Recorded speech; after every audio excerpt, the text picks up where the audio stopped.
That's pretty smooth, man. Bird feathers, almost. Like there's a weird like tropical animal smell. Interesting. I can't figure out what it is, but there's something more to it than just like Yeah.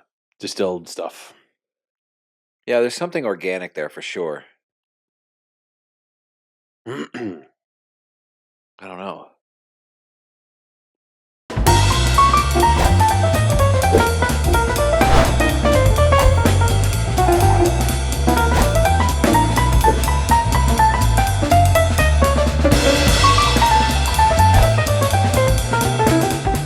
Yeah, man, we are a little bit stumbling right now because This is not the first one we filmed today, It's but not. we got to start with the right way. We got to welcome everybody back to Bottle Bottle Bond. Bond.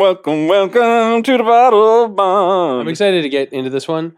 So we were trying to figure out the format for this. So this group specifically, this is one of my first easy sippers, and I introduced you to it, and you jumped in sort of feet first as soon as you had some because you're like, man, this is problematic. I was really amazed at how good that bottle was. Yeah.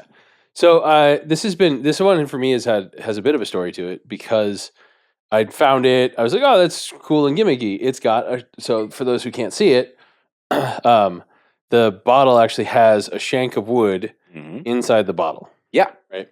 It's got literal pieces of the barrel, or a barrel a finishing barrel, yeah, inside the bottle, and it's bottled that way, so it's like that forever, right? Which makes it a live bottle effectively, and it will continue. Like we talked earlier about how opening it and like aerating it and stuff will all cause it to change flavor over time, but that actually will be way more aggressive than anything. Yeah, this will actually continue to age the bottle. Yeah. So because the wood is in there, that means that, I mean, to an extent, eventually it will fully saturate out, right? Yeah. But the alcohol can still go in and out of the wood, still continue to age a little bit, especially when some of these, because like the real specialty with Oak and Eden is that the shanks aren't just a piece of wood, they're a piece of wood from another kind of barrel. Yes. And so it's a true finisher. It's not like just the chopped up oak. Exactly. They take it a step further. You can't really see the details. Maybe we can include a photo or something. But if you look at the shank, it's actually kind of spiral cut or wedged open or whatever to actually expose more surface area of the wood also. Oh, yeah. Which will make it age and influence even more. Oh, yeah. So when you the one that you brought me was their bourbon and vine. Yep. And it was bourbon with, I think it was a Cabernet Sauvignon barrel stave that was inside the bottle. And I was like, so first of all, I'm not a huge fan of bourbon and cab barrels. I think it's okay, but they kind of cross a little bit. Yeah. In my palate. Two conflicting types of rich and sweet. Yeah, exactly. Brown sugar versus grapes. Kind of, at least for my palate.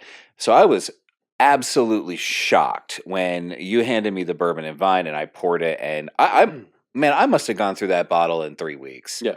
Like, I didn't buy I think it was 2 weeks. I didn't buy another bottle because I don't go through bottles that fast. Yeah. It was problematic, so good, man. Yeah, so for me, it's a bit of an issue as well, because it is super sippable, and it's not crazy strong. Each of them is a little different, but so for me, it was early on. I didn't know anything at all.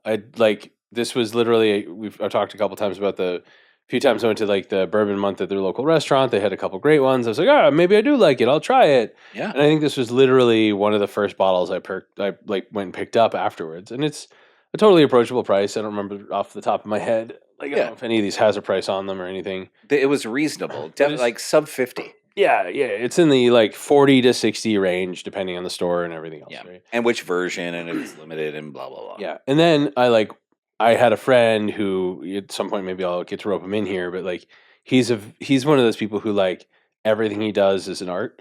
He doesn't approach anything and go, that's neat. And no topic, he doesn't do topical things. He does he either does it or doesn't do it. Okay. He's just one of those people I just really respect him. He's really nice, super friendly, kind guy. And he's very deep into the knowledge space now. And I was super I'm going to show him something cool. And he was like, oh, that's cool. But that's when he schooled me on what MGP is. Yeah. And I was one of those you total crestfallen. I thought I had a neat thing that's super unique. And I discovered it's actually just MGP juice. Sure. that's aged, and that's sort of what makes it unique. Is they start with a really simple starting point, and then they can do anything with it because you know, like I don't know for a fact the origin of all of these, but like a lot of these can come from fairly similar stock, and Yeah. the shank in it will be doing the aging, right? And so that'll completely change. Even if they two things start from the same juice, they'll be completely different in 6 Yeah, months. 100%. In fact, I would be surprised if that's not kind of what happens. I know that we're drinking a bunch of different stuff today, but I would bet that they have a standard bourbon that they make, Yep. and that's the bourbon that's in all of their bourbon ands. Yeah. So like the bourbon and vine is the one we were talking about. I know that Yep. we've got a bourbon and spire up there. I think we got a bourbon and honey too. It's a wheat and honey. Wheat and honey. That's probably like a rye, right? Oh, so no, it'd be a wheated bourbon. Oh yeah, true. Yeah. It wouldn't surprise me if all those are the same bourbon, and then they just add the different staves, and then of course they've got their other stuff. They got a 4 grain and a rye and stuff like that too. Some of the most incredible stuff is just the variants you get with a bourbon that then just gets a stave in it, and man, it's so good. When I gotta admit, right, like it taught me something early on of like, I was like thought I was gonna be the cool guy bringing in something new, because it's I haven't seen it a lot of places out of state because it turns out it's also from the Dallas area, sort of. I think. Yeah, it's a Texas whiskey. Yes, it's a Texas whiskey. Dallas area. Yeah. Exactly. Yep, there you go. And so like well, exactly, right? We've been drinking. Yeah, exactly. So but I was like, oh cool, I got a cool local thing, blah blah blah, right? And so I kind of was a little downtrodden over that. And then I realized, you know what, like I'm not trying to sell this, I'm not trying to pass this off as like, some sort of exquisite palate thing. It's just the whole idea, the reason I liked it. Yeah. Because it is just like a simple it's rich, but it's not a thinker, right? Yeah. So like I could say flat out, no, I don't think any of these are going to be a black diamond because the point of them is to just be pleasant. Yeah. The point of, as far as I'm concerned anyway, the point of them is to be pleasant. They're not meant to be like, oh, let me see, like I can taste the Oats of May. Like you don't have to worry about any of that stuff, right? Like you can take some time and you can identify, and it's complex enough that it's pleasant. Yeah. But it is not so complex that it draws the attention away from whatever it is you're doing. And it's pleasant enough that you don't need additional complexity for a reason to drink it. Yep. So I'm pretty stoked about this. This is going to be great. And we're going to try 4 of them tonight. Yep. We're going to just kind of like work our way through, little mini taste, and just sort of talk about them a little bit. Yep. And we have a planned follow-up, which is to go back to the beginning and take our favorite from tonight and put it head to head with my origin story on this stuff. The bourbon and vine. Oh, God, that's such a good bottle. I can't wait. And that one's actually a little hard to find. That's the one that you get in gift packs and you get in other things, but it also seems to sell out more. I think it must be their staple. Yeah, it wouldn't surprise me. And honestly, like listeners, if you see Oak and Eden bourbon and vine, it is a worthy pick. It is delicious. Give it a shot. Yeah. I would advocate. Tell me if I'm wrong. Sure. But I would advocate from going from the fullest to the lowest because I would assume that would be the richness direction because that would be the the older or the most time in the bottle or whatever. But that's just a guess. I don't remember. Like I'd gotten a lot of these a long time ago. Sometime last year at least. You make a really interesting point. Let me break that down real quick because I think what you're saying, and I want to make sure the listeners are following. So, in this instance, you're recommending that we try these based on the amount of whiskey that is left in the bottle, which normally there'd be no reason to do that. But because the Oak and Eden specializes in stave finishes, by going with the most whiskey down to the least whiskey, we're going to see the different effects of how whiskey on the stave and the stave on the whiskey, as well as the individual like differences in the whiskey themselves. I think that's a really, really great idea. Okay. This is going to be fun. Nice. Which coincidentally boils down to I will go first and then you will go second and I will go third and you will go fourth. I mean, that works totally by accident, but it also works out that way. Hey, man, I'm happy about it. What can I say? All right, let's do this. Starting with the rye and rumba. So, rum-soaked oak, rye and rumba. Rye whiskey finished with rum-soaked oak spiral. Limited and small batch. We start with a spicy, complex, and hearty rye We had a rum-soaked, heavy toasted American oak spire. We do this to infuse notes of sugar, molasses, and panela. This rum-inspired rye is smooth and yet sweet. Oak and Eden, the name pays gracious homage to both the perfection of the Creator, who breathed his unique spirit into us, and the wood that infuses our other favorite spirit with its complex flavor. We boldly build upon our spirit's unrivaled taste by adding a twist, a hand-placed, seasoned, and toasted spire of wood that imparts a unique and aromatic finish to every bottle. The spire perfects our creation, imbuing a deeper, richer taste and producing a truly inspired spirit. We hope it will inspire you to creation too. Louisville, Texas. Sanctified Spirits. Sanctified Spirits out of Louisville, Texas. Lawrenceburg, Texas.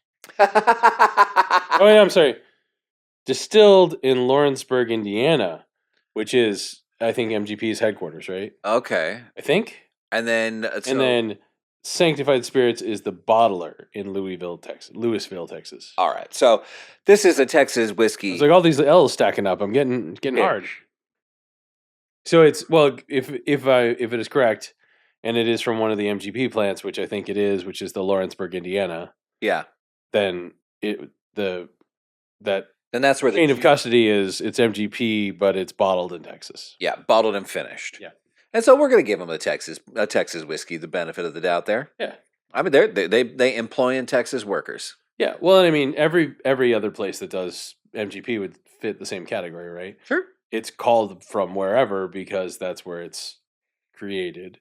Yeah. Everything else is, default stock. Right? That makes sense. All right. Ooh. That was a thick pop.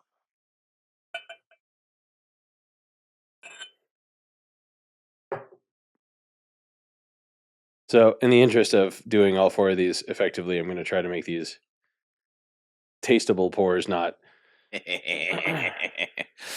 regrettable. Yeah. Ooh, that's interesting. Oh, backwards. Ooh, the rum on that, strong. Super duper molassesy, though. Yeah, it's a hogo kind of rum.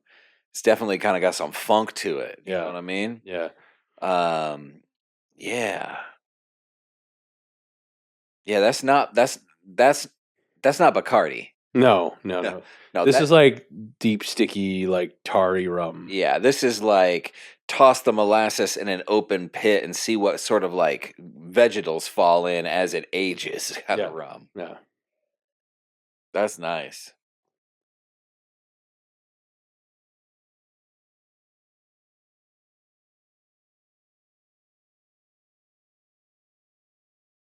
Interesting. So that rum carries through for sure.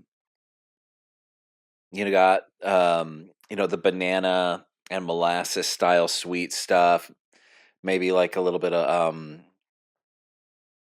that's not banana. Maybe plantain.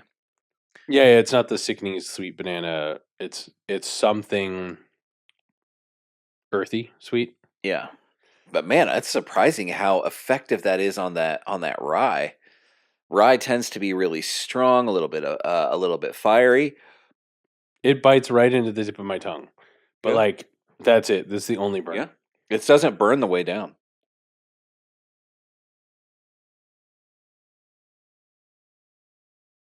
That's pretty smooth, man. Bird feathers? Almost. Like there's a weird like tropical animal smell. Interesting. I can't figure out what it is, but there's something more to it than just like distilled stuff. Yeah, there's something organic there for sure. I don't know. That's not bad. Look at me fighting a yawn. Goodness gracious. It's clear to me why it's been on my shelf for a little bit. Yeah. I like it.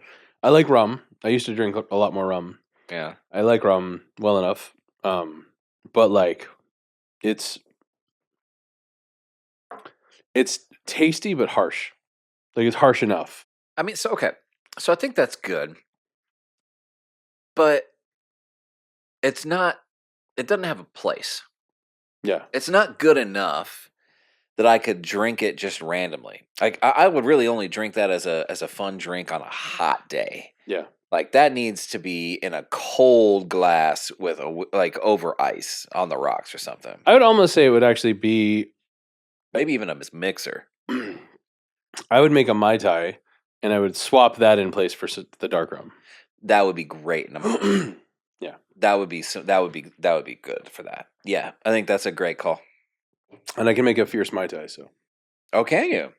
I mean, it's not my recipe. I think it's Trader Vic's or something. But well, I look forward to the next time you're making Mai Tais. Yeah. All right, let's do wheat and honey. All right. You need a wash down first. Yeah, I'll take a little rinse there. I could clear that palate. Honey-soaked oat, wheat and honey. Bourbon whiskey finished with a honey-soaked American oak spiral. Oh, and these are spirals. That's nice. All right. Batch B. Yeah, that's what I'm saying is they like spiral cut the wood. Yeah. So that it gives it more surface area? Yeah, the surface area is fantastic. Here we go. We begin wheat and honey with a fully aged, bold and creamy wheated bourbon. We then add a honey-infused American oak spire to the bottle, introducing a naturally sweet kiss of honey on the finish of this balanced whiskey.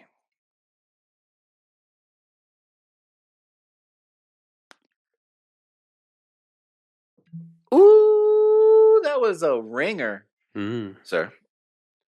Duck.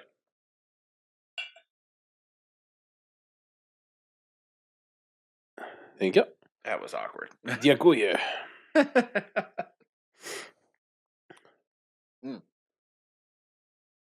C'est rien, monsieur. C'est rien. There we go. This is an incredibly rich smell. Yep. I'm not surprised. So wheat is usually smoother, usually sweet, like wheated bourbons, like real easy to drink. And then honey on top of it. Yeah, I mean, we're getting into mead territory there a little bit, depending on whether it was added pre or post fermentation. I'm just going to say the smell on it is rich enough it earns interest. Yeah, that's nice.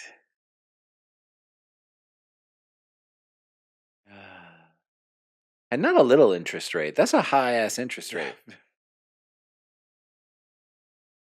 Okay.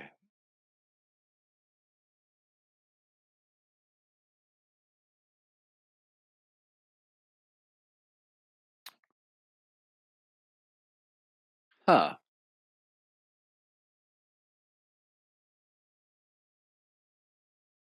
Interesting.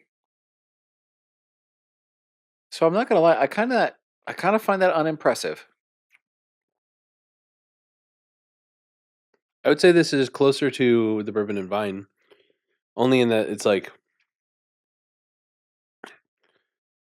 I wouldn't drink a ton of this, but it's just like it could literally just be the thing you like day drink. Yeah, I mean, this would be easy to drink down as a day drink. Where the bourbon and vine has interesting flavor notes that run through. Yeah. This does not. Right. It's just sort of like it's like drinking bourbon and then having a little bit of honey after. Yeah. It doesn't mix quite right. It doesn't, but I would say it doesn't wear on the palate. Mm-hmm. Like the first one, right, is pretty burn. It's like hearty and like fierce, and like this one is more of like it's got a bit more of the like. It's just like present. It's tasty. Yeah, it's not too outlandish. Oh, this is much easier drinking than the rye rumba for sure. But I think it just tastes like whiskey. Yeah. And then at the end of it, after you swallow, then it just tastes like honey. And I think I wanted to see something that I like about the bourbon and vine is that those flavors flow and dance together through your palate range. Yeah. And that's something I wish I had seen here from this one. Well, I will say, and I think this goes a long way in maybe like sort of explaining why, but I would say at least the honey, right, the wheat and honey, what makes the bourbon and vine work is it's two very complex things. Mm-hmm. It's two great tastes that taste great together. It's the two complex things that they're both cultivated flavor profiles that have to work together or they will work against each other. Yes. And this is literally just two flavors that are in the same spot at the same time. Yeah, I think that's accurate. Rather than working together, rather than dancing back and forth, they're just sort of both present. Yep. Oh well. Could have been worse. Yeah, I do have to admit, I thought the first time we did this, or I thought when we were talking about doing this, I was thinking we would wind up with a lot more to talk about because the bourbon and vine is such a robust experience. Or I haven't had it in a while, but like No, I it remember it is. being like quite an experience. Yeah, I mean we've talked about that more than anything else during this episode, where we're drinking a different whiskey, Mhm. and I think that's the kind of the point I want the listeners to take away. Yeah. We were so impressed by Oak and Eden's bourbon and vine Yep. that we're tasting these 4 bottles to see which one might measure up. Right. If I guess at this point, if Mm-hmm. I would not waste either of these against the other so far. That's true. But now we're going to try the 4 grain Inspire, and we'll see how that one turns out. All right, so this is torched oak. 4 grain Inspire, whiskey finished with a torched oak spiral. Crafted for fullness and depth, 4 grain Inspire is comprised of all 4 whiskey grains: corn, rye, barley, and wheat. Add in the botanicals from the torched oak spire. The end result is a rich, balanced spirit. All right, well, let me ask you this. First of all, they missed several different grains that can be used to make whiskey. I think they were talking about the 4 primaries. Sure. But rice is now a primary whiskey maker, too. Well, I mean, sure, but like you can't be part of the origin story if you come in on the second draft. I mean, yeah, and and it's not bourbon, but it is a part of whiskey. None of that made any sense. I Whiskey, mean, please. if living in the South has taught me anything, you can distill literally almost anything. That's true. That was kind of lame. Womp womp. I'm gonna pop a bottle. Pop. Pop goes the bottle. Oh man. Whoops. God, it's the second time I smacked the crap out of my glass on the mic. Sorry. I mean, at least it's just a microphone, the source of our show and our listeners being able to hear us, so it's not a big deal. Like the most expensive piece of the equipment. No, No. One of the most expensive pieces of equipment I had to buy so far. Yes. I have definitely not spent quite as much on any one bottle as I have on the camera. Yeah, the camera is the most expensive, not the mic.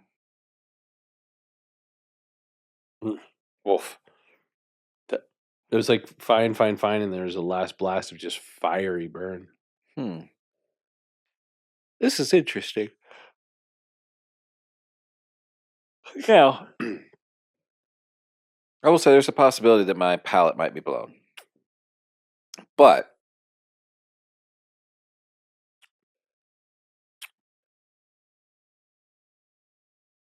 what do you smell? Smarties.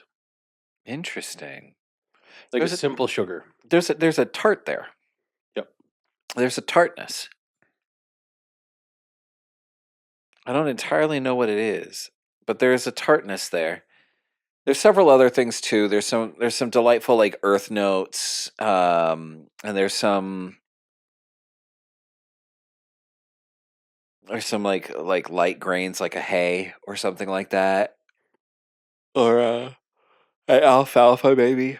Maybe there's a lot of like it's a lot of light flavors and smells though. Yeah, it's not. It's definitely inoffensive. That's how I feel about this. Let me taste it, but I think I know how I feel about this.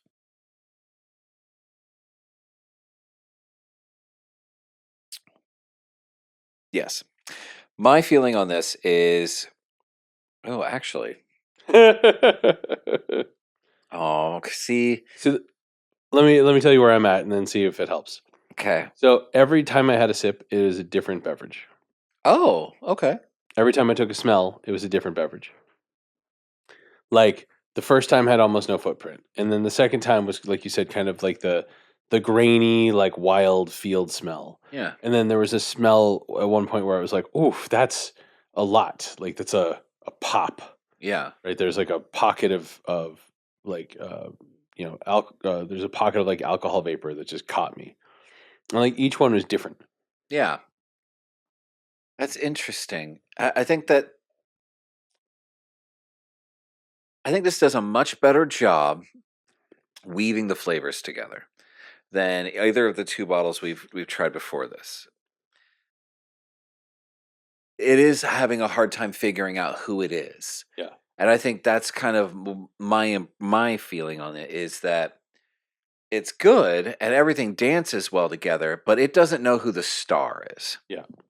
It doesn't know whether it wants to lean into the brown sugar taste, the caramel, if it wants to get more heated and fiery, or if it wants to lean into like some butter that's in there or something. But like, there's a lot of flavors, and it's good. Yep. But it doesn't know who its star is. Yeah, I would say that all 4 grains were invited to the party because nobody wanted to be the rude one to tell somebody to stay home. Like that's sort of where it's at, right? It's not a bad way to put it. Nothing stands out. Nothing's like, nothing's too impressive. It doesn't have a direction or a personality. It's just like, I've got some flavor. Yeah. It's not bad. Yeah. It's just not one I would ever seek out. So I've already got like my thoughts on the first 2, right? Yeah. I'd call the first one probably a blue, and the second one probably a green. Yeah. And this one I think I'd probably also call a blue, only because it's indecisive but like abundant on flavor. Yeah, it's got enough that you can like isolate it down and figure it out. But not so much that it's going to be difficult for the average drinker. This is absolutely one you can buy and you can turn into a decent bottle on your shelf. Yep. I'm just going to say that if you can buy it, though, get the bourbon and vine instead. Yeah. All right, last bottle. Oh, I'm going to hit my mic now. Oh, I got to finish that.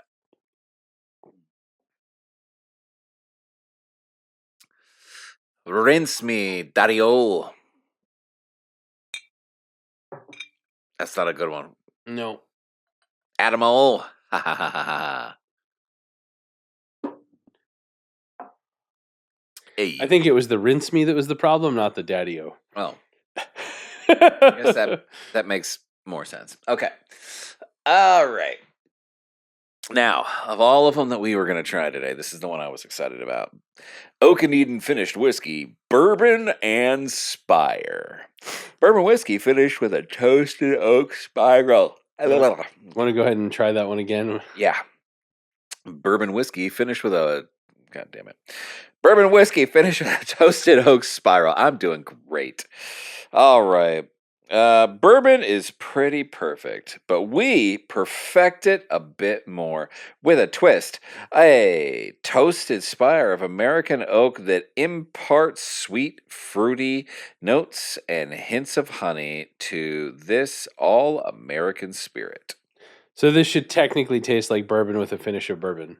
Yeah. Because it's just all bourbon. Yeah, it's bourbon, and then it's got the oak barrel. Yep. Toasted oak, which is a very bourbon thing. All right, how much you want? A little bit. Yep. A little bit more. All right. There, perfect. I love it. Let me match you there, just make sure that we're safe. Got to be safe from the sobriety. There we go. Well, I need more, a lot more then. I'm still a big dude, so my sobriety is a bit of a beast. It's got to be fun for our listeners watching you be relatively sober as I, the guy who drinks way more, get thoroughly trapped. I'm bigger and already withdrawn and stoic enough as it is, so I'm just like, yes. Yep. Indeed. Meanwhile, I'm ready to get up and start tap dancing. And that's before drinking. That's exactly right. This is clearly the most complex smell. Yeah. Sorry, I'll say it differently. This is clearly the most blended smell with complex elements. Yeah. Ugh. And you clearly need methamphetamines put into your next round of bourbon. Oh God, that sounds like a horrible idea. Yeah. Like a great way to find me in an alley. Crush up some Adderall and mix it in. Oh God, that's terrible. Don't do any of that. No. That was what we call humor in the business. Oh, he's got jokes. I don't. Yeah. Do not mix and match your drugs. I mean, don't do them in the first place, but say no to drugs. Except alcohol. And then say yes when you are 21. Drink responsibly. I wouldn't say we're doing that. I think we're being plenty responsible. Neither of us is driving. We're home. We're safe. We're in chairs very low to the ground to begin with. That's true. We are. We're low riding. Low ride. You know we're low riding. I don't want to pay for royalties. Especially now when they come out like that. What the fuck was that laugh? Snively? What was it? Like freaking was that yeah. What the hell was this? Rocky and Bullwinkle? Was that Rocky and Bullwinkle? Oh, Rocky and Bullwinkle? I was thinking of a different thing. The dog, you mean the sinister dog, you know what I mean? Remember what I'm talking about? No! Snively was like this old dog that we'd laugh like. It was just weird, like, it was like somebody shaking a snake by the tail or something. It was just weirdest sound. Like, okay. Tammy gives me a hard time because I do the teapot pretty bad. Yeah. Like I do that. I'm going to come out and say it. Like a lot of like cartoons from my era were definitely nightmare fuel. Yeah. Like, yeah. Yeah. Like looking back at it, I was like, ooh. Do you want to know what? Understand why my generation is so traumatized? I think there is an arguable state that the greatest cartoon of all time ever made was Bugs Bunny. The one where him and Elmer Fudd are running around to the classical music, My Sword of Magic Helmet, and then it gets into the Barber of Seville, and then it has a whole bunch of stuff. That cartoon, I think, is the greatest cartoon that has ever been made. And it's completely in line with that. It is 100% nightmare fuel. I would say that was the most I should not move my mic while I'm talking. I would say that's probably one of the more cultured cartoons, maybe, but not necessarily one of the best. I mean, have you seen Inside Job? It's too uncomfortable. What is Inside Job? Sorry, it's a topical reference. Inside Job is about secret agencies that run the world. Oh, Christian Slater is one of the voices, but it's like, it's essentially, what if the Illuminati was just a corporation? The Illuminati was one of the corporations that has come together to like govern how everything runs, and you're like, that's funny.